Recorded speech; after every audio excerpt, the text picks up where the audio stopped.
Ganggu itu. Cek dikit. Cek. Bismillah. Assalamualaikum warahmatullahi wabarakatuh. Alhamdulillahilladzi faddala bani adama bil ilmi wa alma, wassalatu wassalamu ala Muhammadin sayyidil arabi wal ajam wa ala alihi wa ashabihi ya nabiyil ulumi wal hikam, amma ba'du. Fa ya ibadallah, usikum wa nafsi bitaqwallahi faqad fazal muttaqun. Rabbi shrah li sadri wa yassir li amri wahlul 'uqdatam min lisani yafqahu qawli. Ya fattahu ya alim, iftah alaina ya karim. Wa qala Allah ta'ala fil kitabihil karim wa huwa asdaqul qailin. A'udzu billahi minasyaitonir rajim. Bismillahirrahmanirrahim. Yarfa'illahu alladhina amanu minkum walladhina utul ilma darajah. Al-ayat. Shadaqallahul adzim wa shadaqan nabiyul karim. Wa nahnu minas syahidin wasyakirin walhamdulillahi rabbil alamin. Wa qala an-nabiyyu sallallahu alaihi wasallam, may yuridillahu bihi khairan yufaqihu fiddin. Ahibatul kiram, yang terhormat Ketua Umum LDKRM Universitas Galuh yang saya hormati, beserta para staf kepengurusan LDKRM yang saya banggakan, dan para hadirin yang saya muliakan.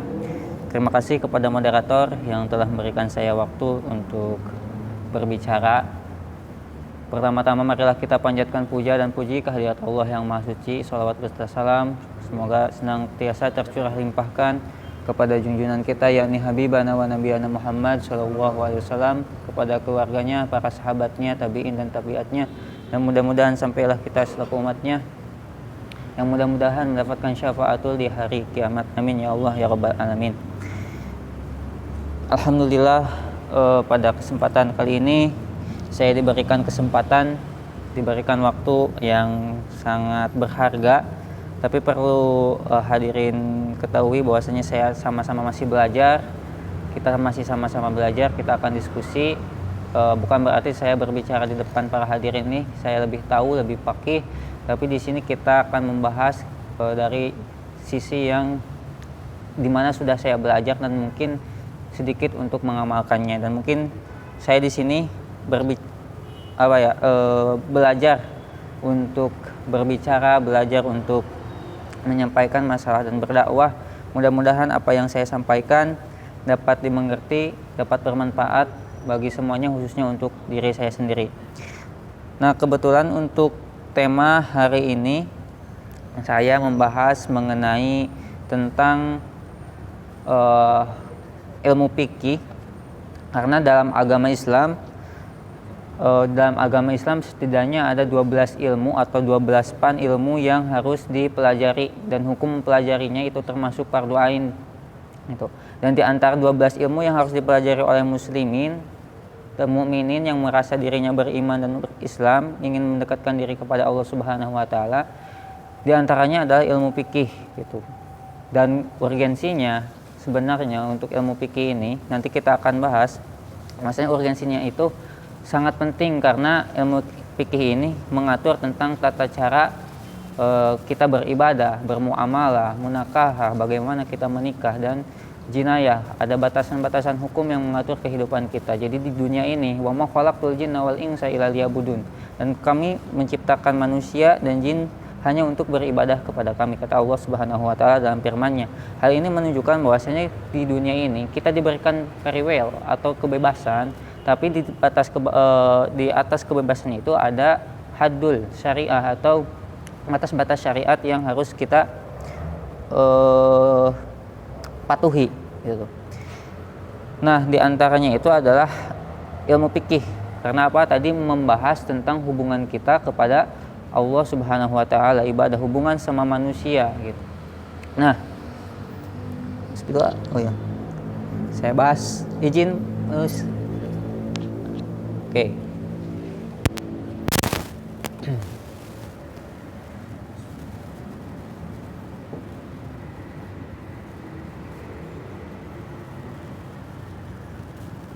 Bismillahirrahmanirrahim.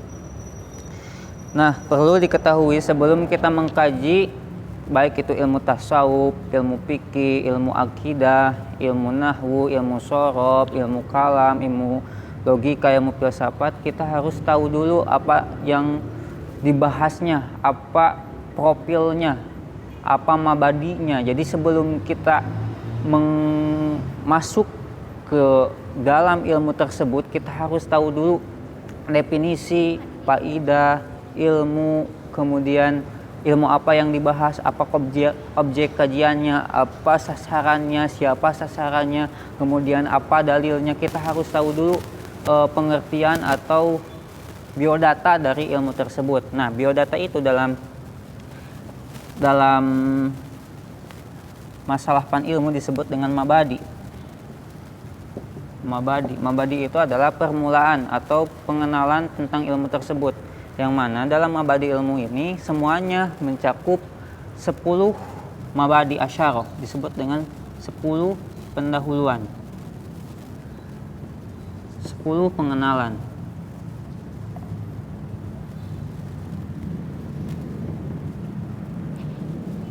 Disebut dengan mabadi asyarah, 10 pengenalan. Nah, yang akan dibahas pada kesempatan kali ini kan ilmu fikih. Jadi dalam ilmu fikih dia memiliki 10 profil yang harus kita ketahui sebelum kita mengkaji ilmu fikih tersebut. Jadi sebelum kita ada 10 yang disusun dalam nadom innal mabadi kulli fanil asyara al hadu wal mawdu'u thumma samara wal nisbatu wal fadlu wal wadi wal ismu istimdadu hukmu syari'u masailu wal badi wal ba'di liktafa wa man daro jami'al jahaza sarofa. Yang pertama dari 10 pendahuluan itu ada disebut dengan had atau dalam bahasa Indonesia disebut pendahuluan atau pendefinisian. Definisi. Pertama, kita harus tahu definisi ilmu fikih. Yang kedua, ada maudhu.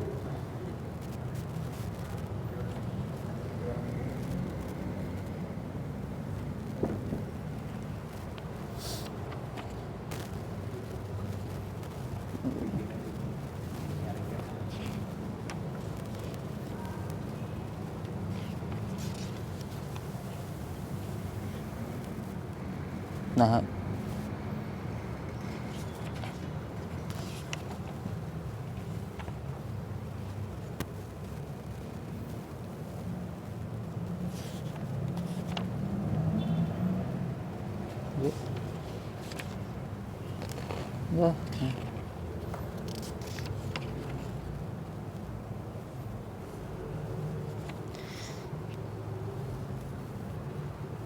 Kemudian disebut dengan tema. Kemudian yang ketiga ada samroh, buah atau manfaat. Yang keempat ada al-had asal madhu sama nisbat atau hubungan dengan ilmu yang lainnya. Kelima, fadluh, keunggulan.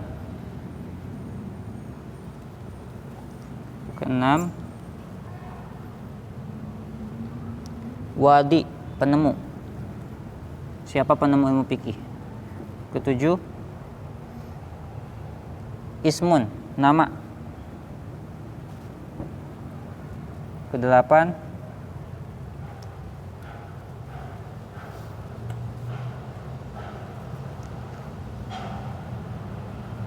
masail, masalah. Kesembilan,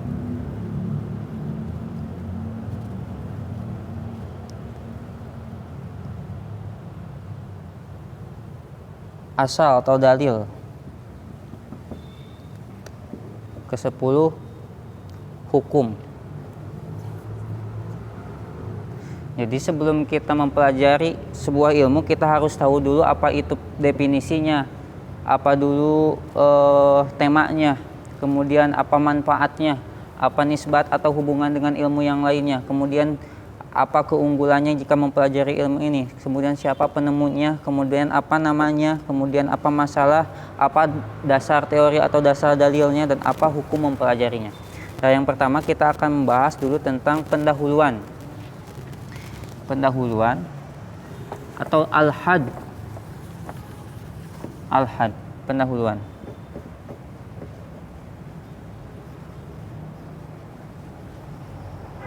Pada zaman Imam Abu Hanifah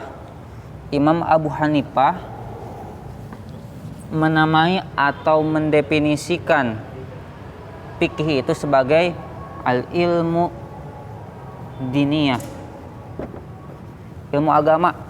Jadi pada awalnya ilmu fikih, ketika ulama berijtihad mengenai hukum-hukum syariat, Imam Abu Hanifah mendefinisikan dengan ilmu fikih dengan sebutan ilmu diniyah atau ilmu agama, yang mana dalam ilmu agama ini mencakup seluruh aspek ilmu agama, baik itu akidah,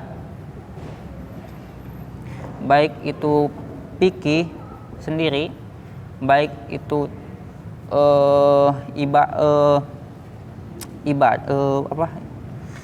akidah, fikih, akidah, ya seperti itu. Muamalah itu ibadah, muamalah. Jadi pada dasarnya, pada awalnya ditemukan atau didefinisikannya ilmu fikih, pada awalnya itu Imam Abu Hanifah menyebutkan bahwasanya al-fiqhu huwal ilmu diniyah, ilmu agama, mencakup seluruh, baik itu ilmu tauhid, ilmu akidah, ilmu fikih, disebut dengan fikih karena dulu tidak ada ilmu tauhid, semuanya menyatu dalam ilmu fikih. Tapi seiring berkembangnya zaman dan perkembangnya syariat, maka Imam Syafi'i mendefinisikan dengan fikih itu dengan apa? Mendefinisikan fikih itu dengan sebelum itu kan termasuk pengertian ilmu fikih menurut istilah. Nah, kita bahas dulu secara bahasa. Fikih secara bahasa adalah al-fahmu. Artinya paham, atau al-ilmu, tahu. Jadi ilmu jika pengertian secara bahasa kan umum, baik itu kita mengerti aspek sepak bola, misalnya kita tahu statistik sepak bola seperti Bung Binder, jadi pengamat sepak bola, jadi komentator yang paham tentang misalnya statistik suatu ilmu tersebut, maka secara bahasa dia fikih, dia faqih, dia tahu gitu, dia paham. Tapi ketika definisi menurut bahasa itu tidak bisa dipakai karena makna lugawi amu minal mana istilah. Jadi makna bahasa itu lebih umum, jadi nanti bisa ambigu gitu, bisa multitafsir, bisa kemana-mana pemikiran, nanti bisa dipakai apa saja. Nah, ini kan menjadi landasan bahwasanya ketika kita mendefinisikan sesuatu, kita tidak bisa memakai makna leksikal atau makna secara bahasa atau seperti kamus, tapi kita harus mendefinisikan suatu ilmu itu dengan istilah gitu. Karena ketika kita mendefinisikan suatu hal kepada istilah, maka akan mencakup khusus tentang ilmu tersebut. Misalnya dalam bahasa Indonesia, sel, ketika dalam hukum, ilmu hukum disebut apa? Penjara. Tapi ketika istilahnya dipakai untuk ilmu kesehatan, sel itu disebut apa? Nya anu bakulit etanya, bukan nama akan berbeda.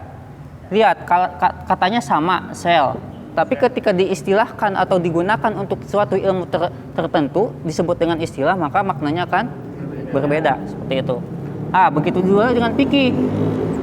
Secara bahasa, fikih kan paham ilmu, baik itu paham apapun, paham tentang misalnya paham tentang sepak bola, dia disebut fikih.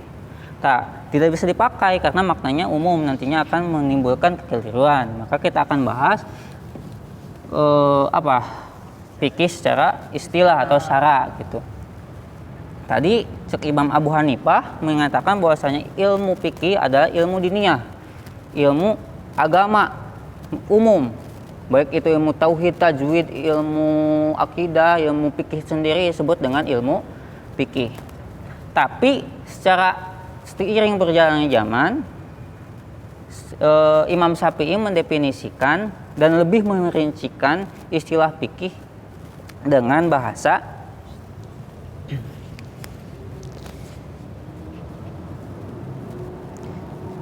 al-ilmu bil ahkami syar'iyatin. Al-ilmu bil ahkami syar'iyatin al-muktasabu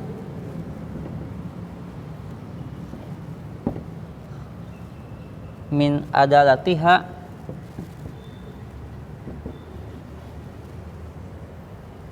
at-tafsiliyah. Nah, ini menurut Imam Syafi'i. Jadi maknanya lebih spesifik dan lebih rinci. Jadi bukan hanya terfokus, bukan dicampur adukan dengan ilmu lainnya. Yang pertama, Imam Syafi'i ketika mendefinisikan ilmu fikih itu dibahas per katanya. Yang pertama, al-ilmu bil ahkami asyariyatin al-muktasabi min adatiha at-tafsiliyah. Jadi untuk memahami fikih kita harus gali dulu perkataannya, apa yang dimaksud dengan ilmu, apa disebut dengan bil ahkami, apa yang disebut dengan syariah atau syariat, apa disebut dengan muktasab atau pengambilan muktasab min adatiha dari berbagai dalil yang ada, at-tafsiliyah, tapi dalilnya yang spesifik, tidak umum. Nah, kita akan bahas dulu untuk memahami tentang fikih itu sendiri. Kita akan membedah dulu kata al-ilmu. Apa yang disebut dengan ilmu fikih? Apa disebut ilmu? Kenapa fikih disebut ilmu? Berarti fikih harus ilmiah kan? Logikanya seperti itu. Yang pertama, fikih itu al-ilmu. Apa yang dimaksud dengan al-ilmu? Imam Bajuri mengatakan bahwa huwal hukmu dihnu zazim mutabiqul lil waqi'an dalil. Jadi fikih itu al-ilmu. Ilmu itu bukan hanya sekedar pengetahuan. Dan dalam ilmu fikih, dalam ilmu ini, khususnya dalam ilmu fikih, pengetahuannya tidak pasti. Karena fikih itu bukan ilmu doruri, bukan ilmu yang pasti, tapi termasuk ilmu nadori. Ilmu nadori adalah ilmu rawang-rawang gitu. Jadi akan mudah berkembang, akan banyak pertanyaan yang muncul. Ilmu daruri itu ilmu pasti, sepertinya ilmu matematika, 1 + 1 sama dengan 2, itu udah pasti, tidak bisa diganggu gugat gitu. Kemudian seperti ilmu akidah, siapa Tuhan kita? Allah, tidak bisa diganti. Berbeda dengan ilmu fikih. Al-ilmu itu bukan hanya sebuah pengetahuan yang 100% benar, tapi disebut dengan hukmu dihnu zazim, pengetahuan yang bersifatnya sangkaan, tapi sangkaannya bisa diterima karena hasil penelitian, hasil ijtihad. Jadi pengetahuan yang belum tentu benar 100% tapi bisa dipakai. Maka dalam ilmu fikih wajar yang disebut dengan perbedaan, apakah syariat atau pandangan madhab Imam Maliki dan Imam Syafi'i itu sama? Tentunya banyak perbedaan karena pengetahuannya tidak bersifat doruri, tidak bersifat pasti, tapi bersifat nadori, karena memang dalilnya satu tapi pandangan terhadap dalil tersebut akan berbeda gitu. Jadi ilmu di situ bukan hanya pengetahuan yang 100% benar. Jadi ada pertanyaan, kalau gitu bisa dipakai? Bisa, karena Nabi Shallallahu Alaihi Wasallam, barang siapa yang berijtihad kemudian ijtihadnya benar, maka dia mendapatkan berapa pahala? 2 pahala. Sedangkan kalau dia salah tetap mendapatkan 1 pahala. Jadi kemudian ada hadis yang mendukungnya. Kemudian al-ikhtilafu rahmati, perbedaan di dalam umatku adalah rahmat bagi umat kami gitu. Nanti ayat rusuk ketika kita misalnya tidak bisa kunut atau kita tidak bisa, akan timbul apa? Bisa memakai pendapat lain gitu. Jadi al-fiqh al-ilmu di sini adalah pengetahuan yang pengetahuannya tidak bersifat daruri tapi bersifat nadori. Jadi akan terus muncul pertanyaan-pertanyaan gitu. Paham? Ya, di situ paham. Insyaallah. Kemudian kita bahas lafaz ahkam. Bil ahkam. Jadi yang dibahas itu ilmu. Ilmu apa? Ilmu hukum.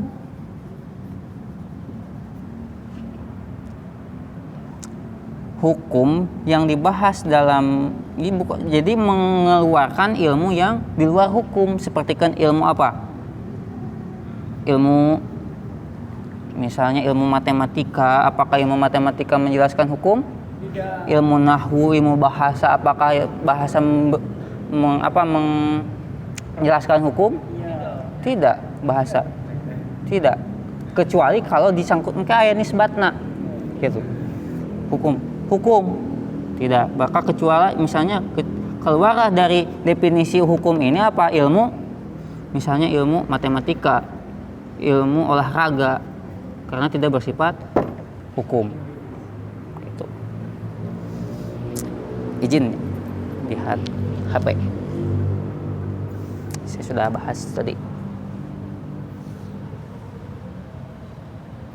Nah,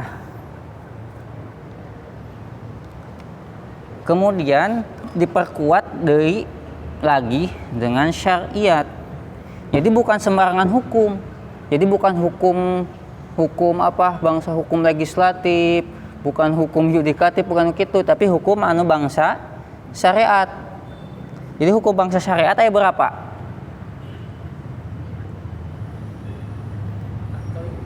Terbagi dua. Hukum di dalam masalah syariah terbagi dua. Yang pertama hukum apa? Taklifi. Nu kadua wad'i. Mun taklifi mah aya sabaraha? Aya 5, hiji wajib, sunnah, mubah, makruh, haram. Wad'i mah ketentuan, syarat, sah, sabab.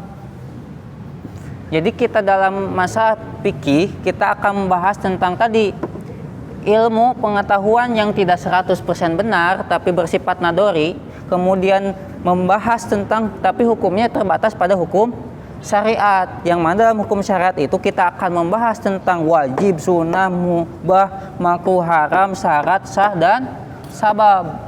Sabab urang hadas ageng, sabab urang hadas kecil, sah teu salatna, sah teu huduna, syarat sah wajib salat kumaha, syarat sah hudu kumaha. Nah, kita akan membahasnya ilmu fikih gitu. Paham? Paham. Oke, bisa dihapusnya? Bisa. Kemudian kata selanjutnya al-muktasab, hasil dari pemikiran ijtihad. Jadi dikeluarkan dari al-muktasab itu adalah wahyu. Wahyu ilmu. Dalam wahyu bersifat ada hukuman tak? Menjelaskan hukum tak? Aqimus sholat dalam Al-Quran. Aqimus sholat. Sholat termasuk syariat tidak? Al-muktasabu, apakah wahyu itu hasil pemikiran manusia? Maka wahyu dikecualikan dari pelanggaran iya. Kayak kata muktasab. Jadi ilmu fikih itu menggali suatu hukum yang bersifat syariah, tapi hasil dari hukumnya itu hasil dari pemikiran para ijtihad yang empat itu, Imam Hanafi, Imam Maliki, Imam Hambali, dan Imam Syafi'i. Gitu. Jadi terbatas kepada 4 imam tersebut. Min adalatiha, dari dalil. Tentunya dalilnya ada berapa sumber hukum? 4, yaitu Quran, hadis, ijma dan qiyas. Gitu. At-tafsiliyah. Tafsiliyah itu terperinci. Jadi hukumnya sudah jelas, berbeda dengan usul fikih. Usul fikih kan itu umum. Jadi sudah dohir, sudah jelas dalam Al-Qur'an aqimus sholat berarti menunjukkan apa? Sholat itu apa? Wajib. Apa wajib? Bisa jadi hukuman sunnah, itu tafsili kan. Jadi menjelaskan tentang ilmu fikih itu menjelaskan tentang ilmu yang bersifat hukum syariat yang hasil dari pemikiran ijtihad para ulama dari pirang-pirang dalil yang sudah jelas ada di dalam Al-Qur'an, hadis, ijma dan qiyas. Paham tentang definisi Al-Qur'an? Definisi ilmu fikih. Nah, kemudian dalam hukum, masih dalam hukum, indahnya ilmu fikih. Dalam hukum itu, dalam ilmu fikih itu mengatur 4 hukum dasar kita hidup di dunia. Yang pertama, mengatur tentang hubungan kita manusia makhluk kepada Allah, disebut dengan hubungan ibadah kita kepada Allah disebut ibadah. Apakah ibadah untuk manusia? Tidak. Jadi ilmu fikih adalah ilmu yang membelajarkan kita cara beribadah. Hubungan kita kepada Allah disebut dengan ibadah. Kemudian bukan hanya kepada Tuhan, tapi kepada manusia. Pada manusia disebut apa? Muamalah, jual beli, cara meminjam,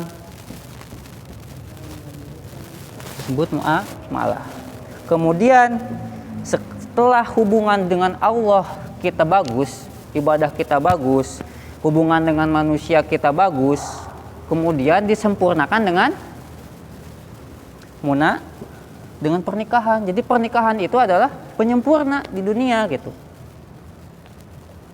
Setelah kita bagus kepada Allah, ibadahnya bagus, hubungan dengan manusianya, maka Islam memberikan jalan gitu, yaitu untuk menyempurnakan hidup kita dengan munakah. Sudah sempurnalah kita di dunia. Bahagia teman saya. Bahagia. Sudah pasangan 4 deh. Tapi setelah kita setelah kita mendapatkan kesempurnaan agama, kita juga dibatasi. Jadi amih teu melampaui batas. Kapamajikan henteu aya KDRT, dina rumah tangga tidak ada kekerasan, kumah ngadidik budak, ulah digebuk, maka diatur dengan jinayah. Jinayah itu adalah aturan, hukuman yang isinya hukuman. Jadi kade geus ayeuna hubungan jeung Allah na bagus, ibadahna geus alus, salat tepat waktu, muamalahna jual belina jujur, kemudian sudah disempurnakan dengan munakahah, kade geus sampurna ulah diruksak deui, maka ku Allah teh dibatasi. Yeuh awas lamun ke maneh geus nikah ulah KDRT, maka aya hukumna disebut jinayah. Lamun aya nyolong ka muamalah dihukuman ku jinayah. Jadi jinayah ieu kaya naon? Legislatif. Badan pengawas, ieu eksekutifna. Awas ieu lamun ibadah jeung Allah ulah syirik. Awas lamun ke jeung muamalah ulah curang. Awas ke dina munakahah ulah KDRT. Jadi jinayah mencakup semua ini. Gitu. Paham? Paham. Gitu. Jadi indahnya dalam Al-Qur'an dalam Islam semua diatur hubungan kita, bukan hanya bangun tidur sampai tidur lagi kita diatur, hubungan kita pun kepada Tuhan, kepada manusia, pernikahan, kemudian waris, itu hanya ada dalam Islam.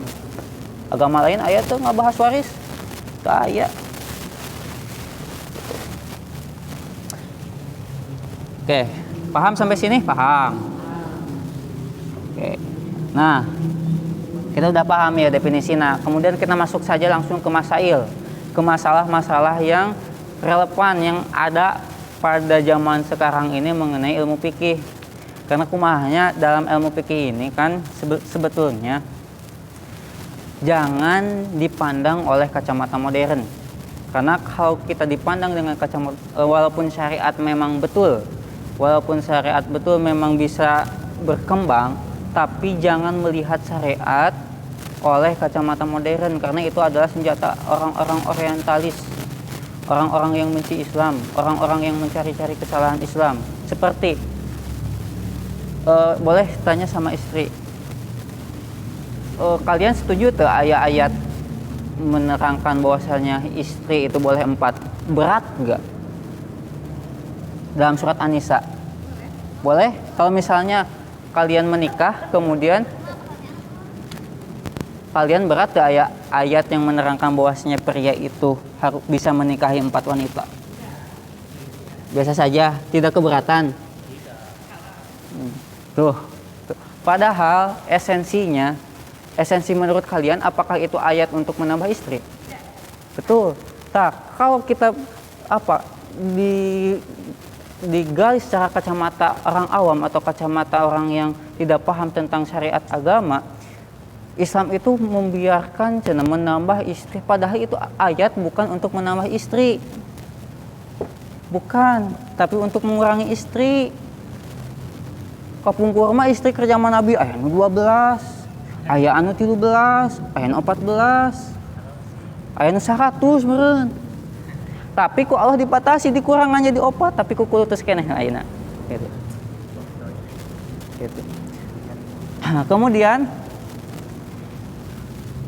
dalam hukum syariat, memang hukum syariat menurut para pendapat ulama ada yang bisa dimengerti oleh oleh logika, tapi tidak tidak seluruhnya. Ada beberapa hal yang tidak bisa dimengerti oleh akal. Karena seperti ketika kita kentut atau ketika kita tidur atau ketika kita kentut misalnya, nah anu dikumbah kedah karai lain bujur misalnya. Gitu. Kan secara teka artiku logikanya. Karena al-hudud syar'iyah, peraturan yang bersifat syariat itu pada dasarnya adalah bentuk kepatuhan pada Allah. Jadi hukum syariat mah hukum teh dibuatna ku Allah. Jadi cek Allah mun hitut berarti hadas, kudu wudu, teu sah salatna. Urang kudu patuh. Ulah nanya, nah hanya kitu. Kudu kaharti ku logika, karena hudud syariat mah henteu kedah kaharti ku logika, tapi bentuk kepatuhan urang ka Allah Subhanahu wa taala. Cek Allah A-nya A gitu, walaupun lebih logis B misalnya. Karena kalau dianalogikan, misalnya hukum syariat itu tidak bisa diganggu gugat. Misal, aya anak hukum itu, ya, misal dalam undang-undang, ketika kita ketika kita pergi ke jalan raya, kita harus menggunakan apa? Helm. Ya, helm misalnya. Dalam undang-undang, berarti kalau tidak pakai helm dihukum. Dalam undang-undang. Apakah kita menanyakan kenapa harus pakai helm? Logikanya berarti karena aya nu kaharti ku akal. Karena bisa melindungi kepala. Tapi kumaha jadina lamun misalna aya kopiah, tapi kopiahna lebih kuat tina helm. Ayeuna maksa ka jalan raya dihukum teu? Dihukum karena aturannya hanya helm. Gitu juga syariat kan anu misalnya kan anu najis kan kemaluana, kenapa anu dikumbah misalnya untuk bisa sah salat karai, karena aturannya sudah seperti itu. Malah dari Allah deui. Cek Allah ayeuna keluar tina kedua kemaluan hadas, harus dibersihkan wudu atau mandi adus. Berarti gitu buat seperti ini.